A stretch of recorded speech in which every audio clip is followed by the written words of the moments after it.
Welcome to WICE's Community Close-Up, our weekly public affairs program produced in partnership with the Rapidian, a hyperlocal news service here at the Grand Rapids Community Media Center. I am WICE Station Manager Phil Tower. We are here to bring you a diverse perspective of viewpoints from community leaders throughout West Michigan. And it is a real honor and pleasure to welcome one of those great community leaders, movers and shakers. He's in a lot of categories. George Bayard is Executive Director of and founder of the Grand Rapids African American Museum and Archives. Founder, co-founder, you founded it with a lot of people. I mean, talk about that beginning, if you will, George. And well, first of all, welcome. It's great to be here, Phil. We've been trying to do this for a long time, and I'm glad we were able to sit down with your It was like audience. trying to get a meeting with the head of a foreign country here. But we made it. Not that bad. We're here. We're here. But yes, I really was the founder, and I guess technically the museum was an outgrowth of our art gallery. We used to have an art gallery here, Bayard Galleries, for about 25 years. And in that process, we were always collecting things. People would come to us and say, you know, my granddad passed away. He's got all these papers. Do you want them? And we'd always say yes, even though we were an art gallery. You know, we were used to collecting artwork, but papers, books, uniforms, all kinds of things people were coming to us with. And by the time we knew it, we had a small collection going on. And so what we did was to do kind of pop-ups for maybe 2 years. We invested in a storage area, and people continued to give us items, donate items, you know, as people moved away or moved into nursing homes. And so we decided to do our prize downtown. The city of Grand Rapids came to us and asked, they said, well, we have a vacant space on Monroe Center. It was too late to actually get into our prize formally. They said, if you guys want to go hang some artwork down there, we would like to have some culture downtown. At that time, there wasn't any African-American businesses on Monroe Center. And we said, sure, let's try it. So we went on and we put up a little art prize show, and we were, people didn't know the difference. They just couldn't vote on our pieces, but they were saying, you guys got to come back next year. And so we were able to get the city the city actually came back to us and said, you guys like to keep the space, but we knew what it cost to have a ground floor retail space on Monroe Center. So we were like, we would love it, but we can't afford it. It was a credit union in the building before us.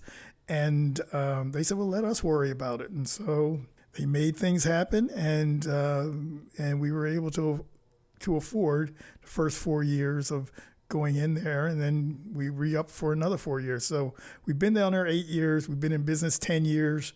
And right at the end of this period, we decided that we wanted to start a museum. And from the very start of the museum, we realized that the 2,000 square feet was not going to be enough room to service the community. It's enough for a medium-sized family, George. That's about it. It's an apartment dweller, yeah. That's a nice-sized apartment somewhere in Grand Rapids, maybe not downtown. Lord knows we can't afford anything downtown anymore.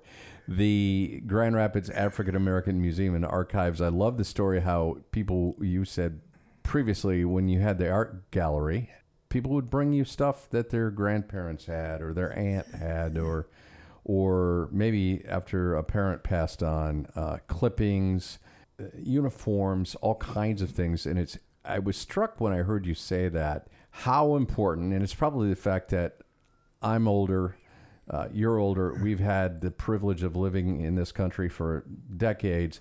And in the digital world, George Bayard, we appreciate real tactile things we can touch and feel and see in person, and especially things that have survived. You ever stop and think how amazing it is, things that have survived 50, 80, 100 years? Oh, Doesn't it just blow your mind sometimes? We deal with it all the time. And, one of our largest collections are books. I mean, literally people are getting away from books. They're not reading physical copies anymore, but we've got somebody dropped off like 5 cases of first edition books, almost all first edition books a few days ago. And just being able to touch a book from the 1800s and read the same stories. I mean, because that's the other part of it. It's that these physical items tell stories. And when we get pieces in from people, it always comes with a story. Well, this wasn't just my grandmother's, but it was my great-great-grandmother's, and she came from Alabama. She used to pick cotton, and then she had this cotton scale, which was one of the very first things somebody gave us. She had this cotton scale, and they moved from a plantation to be paid employees, I guess is what we call it. Sure. And so they had all of these artifacts from this plantation days. That was a few generations removed from them, but their story is now with us. And so when we put this out, we have to tell a little blurb about it came from Alabama or it came from Mississippi, and this is what they used to weigh the cotton before these other scales were used. And so almost every little thing tells a story. I mean, someone dropped off just a packet of information about one of the legions here, the Crispus Attucks Legion. And in that was also a packet of information about a man named Sam Ash. Sam Ash, if I said that name, most people in your audience wouldn't know who he is. He was the first black stock car driver here. And what a cool story. A whole story. I never knew anything about him. We've been here, like I said, 30 years or so. Really? And I've never heard anybody mention his name or anything, but he is in the Motorsports Hall of Fame of here in Michigan. Sam Ash. And he was he originally in West Michigan, or where he had moved? Yes, okay. He was here. He drove down at Berlin. He drove. I was just going to say, all the reports said that he was an affable guy. He got along with all the other white drivers. He unfortunately didn't live very long. He actually crashed his car and broke his neck. And then while he was recovering from that, the place where he worked blew up and burned 90% of his body, and then he passed away. Yeah. But because he had a short life, nobody knew about him. But he absolutely was the first black stock car driver here. So those kind of stories are the things. I mean, yesterday when we did our ribbon cutting, we were amazed at people coming up with those same kind of stories. Yeah. Oh, you got to talk about my grandfather. You got to talk about my uncle. You got to talk about my aunt. And we think that the space that we have now will be able to serve all of the community for all of these stories. Of course, this is where digital is pretty good, because we won't be able to have pictures of everybody. We won't be able to tell everybody's story in a exhibit, but we will be able to digitally have photographs or some kind of a digital screen that people can move photographs around and find the stories. George Bayard is with us on WYCE's Community Close-Up. He is Executive Director of the Grand Rapids African American Museum and Archives. GRAAMA.org is the website. That's GRAAMA.org. George is wearing a really cool GRAAMA logoed shirt, which has a connection to modern-day Ghana, but that is I'm guessing its origins are in African culture from many, many years ago. Is Absolutely. that right? Yeah. It's beautiful, by the way. It's an Adinkra tribe, and they're in Ghana. And what it is a wood stamp, a wood block stamp, where they would stamp fabric, generally funeral fabric. And the funeral fabric could be laid on a person who's passed away, and you can read the symbols. Our symbol is apropos for the museum, is knowledge and the continued quest for knowledge. And that's what we want everybody who comes through our museum to leave saying, I learned something today, or I didn't know that. And so that we thought that this logo with the added colors would represent the museum well.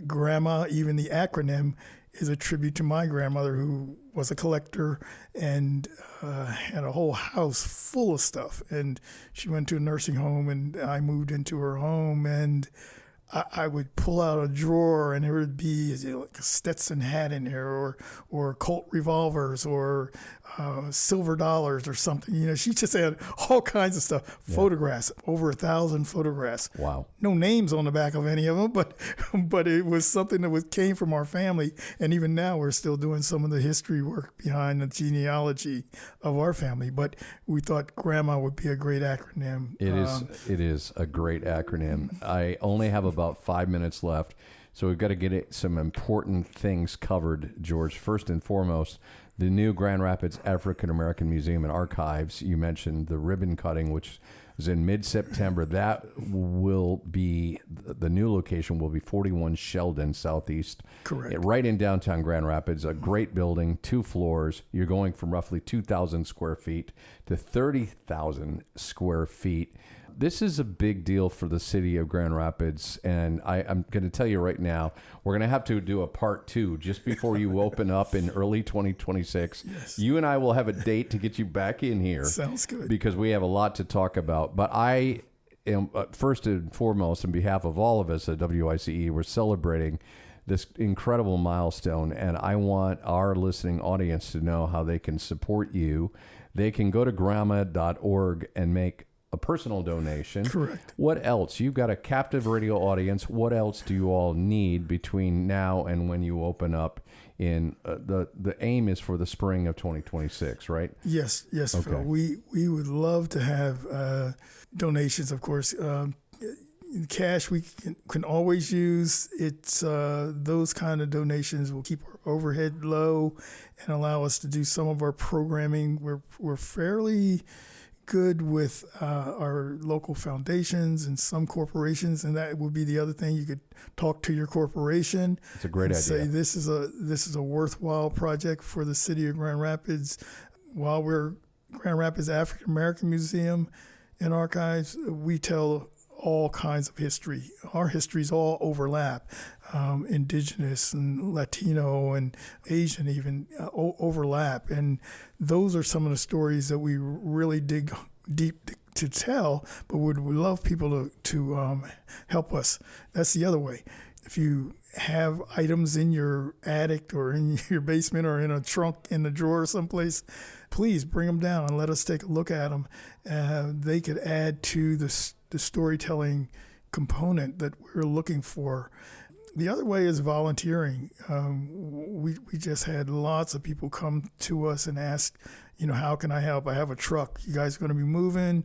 Are you going to need help? Oh yeah, we need help packing boxes from between now and the end of the year. We'll be doing all of our packing and boxing, and probably use some professionals to move some of our bigger cabinets and cases, but all of the small stuff will hopefully be over there by then, and then that would be one of the things that they can do. And then just visit.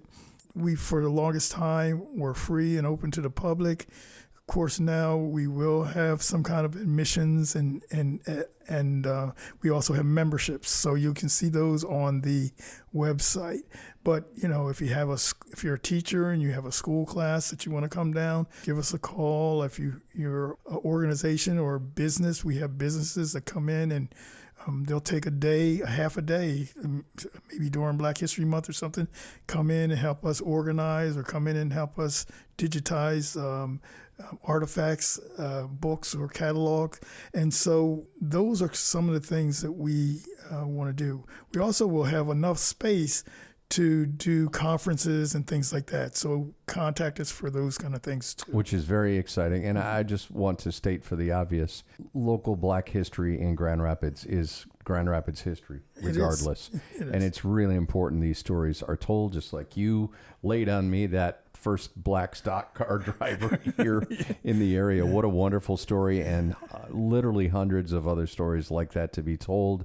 The really critically important story of telling about the civil rights movement here locally in Grand Rapids, and what life was like then, and who those pioneers were that carried the ball forward to where we are today, and just so many other important stories to tell. The beginning was the space where we are now in Monroe Center. You can learn more about that at GRAAMA.org, and we are basically out of time. George Bayard, I want to celebrate you and congratulate you and your team on your new location, 41 Sheldon Avenue Southeast, downtown. We will do a part 2 and have you come back because there's a lot more I didn't get to cover. George Bayard, the executive director, founder, and executive director of the Grand Rapids African American Museum and Archives. Thank you for being here. Thanks, Phil. Thank you for interviewing us. Really appreciate it. He's been our guest on WYCE's Community Close-Up. Community Close-Up is our weekly public affairs program produced with the Rapidian, our hyper-local news service at the Grand Rapids Community Media Center. That's our program this week. Thank you for listening.